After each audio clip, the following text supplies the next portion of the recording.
What's going on, guys? It is your boy CryptoMykel here, coming today with a recover video or a summary video of how much we actually earned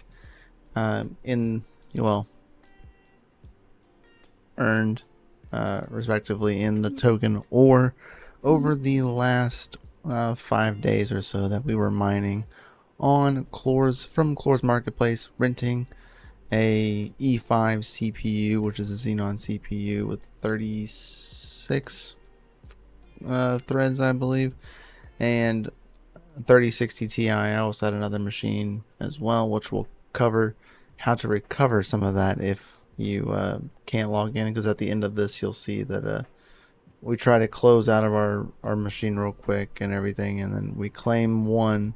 Well, the next one we didn't get to claim it because our Jupiter terminal wasn't working, so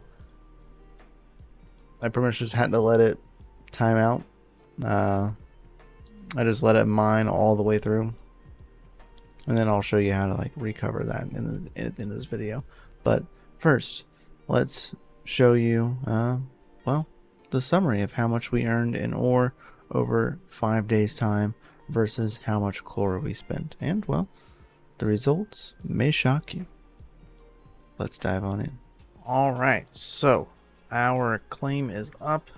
We need to go ahead and do that real fast for our Clore rig. This is here's 3060 Ti, the E5 processor.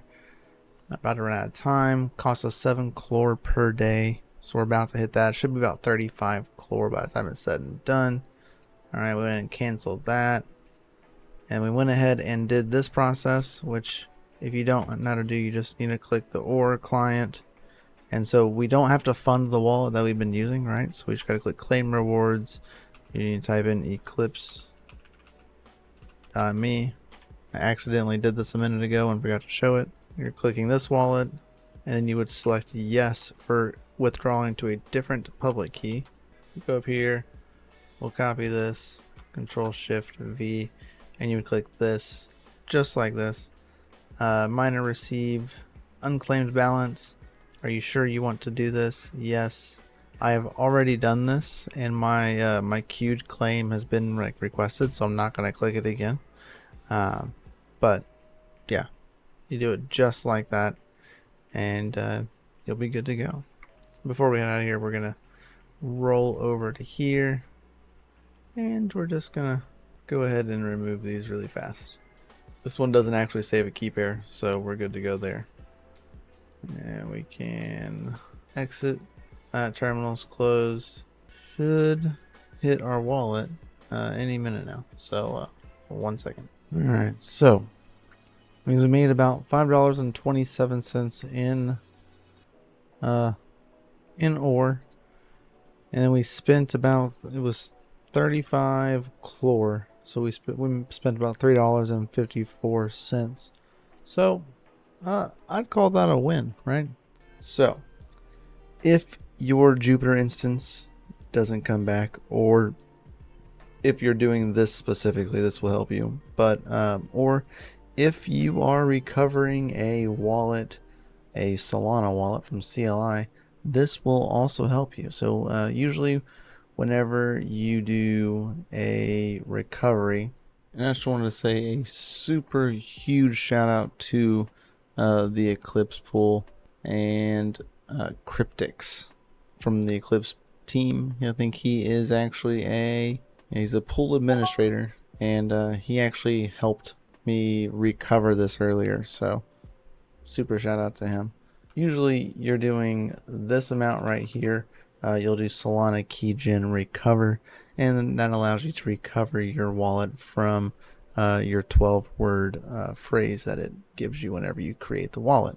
Well, if you don't know, if you ever import that 12-word phrase into Phantom Wallet per se, it does not actually give you the same wallet address as your derived key pair from your JSON file in your config.solana file.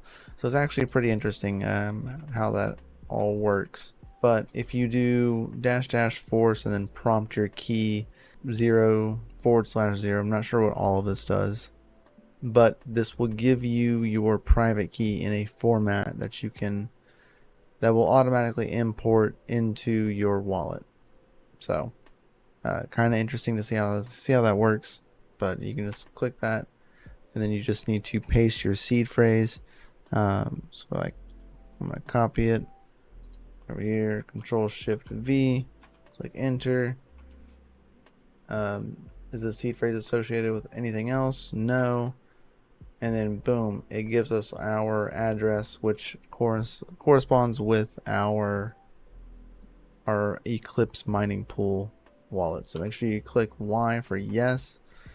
Now it has been wrote to your desktop, because we're in the documents folder, that's right. So there's like the hot wallet that it auto generates. So just take this, we'll cut, and then we'll go back to our Solana folder, paste, and then we will rename it to just id.json. Now we're good to go there. So now we can reopen our Ore client, go back to claim rewards, go to eclipse.me, your id.json, yes. Do you want to claim your rewards to a separate address? Yes. Paste that other address. All right, and as you can see, it says miner unclaimed balance, miner receiving miner balance that is inside my wallet currently. So this is actually from the other one that I had, plus a little bit extra. So actually on this go around, if you saw earlier in the video, we got about 0.128, I believe. We got a whole 0.01 more ore out of this machine than I did the last, and they had the exact same CPUs. So I thought that was pretty cool, pretty interesting. Press Y, sending claim request officially sent. So that is how you import your stuff in and be able to like reclaim it if you are not able to send it from the machine before like your rental expires, or if something happens to your drive. This is how you do that. So pretty cool little tidbit. You know, I'm just saying, you're not spending electricity. I was also GPU mining at the same time, so that's also an added bonus. We made a couple bucks in ore while we were, you know, pulling the spec play. So pretty cool stuff. I hope this video helps you make decisions. Not any kind of financial advice whatsoever. Stay degens, keep on mining, and stay savage. We'll see you guys in the next one. Peace. Be sure to like and subscribe with the bell notification so you know every time we go live or post videos, because, you know, we forgot to say it. And yeah, peace.